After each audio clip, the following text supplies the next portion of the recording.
Jadi, berdasarkan lakaran Carta Perkembangan Motor Kasar dan Halus Kanak-kanak, dapat dilihat bahawa setiap peringkat umur ni mempunyai kemahiran tertentu yang perlu dikuasai.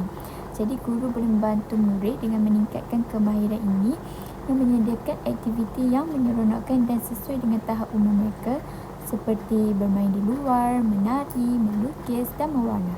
Berdasarkan teori Gesell, perkembangan motor ni berlaku secara semajadi mengikut tahap kematangan biologi. Jadi, guru perlu memberi ruang dan peluang yang cukup supaya murid dapat berlatih dan menguasai kemahiran tersebut secara berperingkat.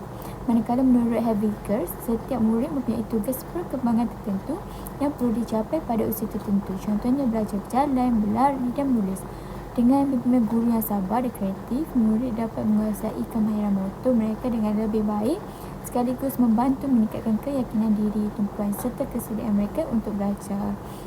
Jadi, perkembangan motor yang baik dapat memberi kesan positif terhadap pencapaian akademik dan perhubungan sosial murid di sekolah.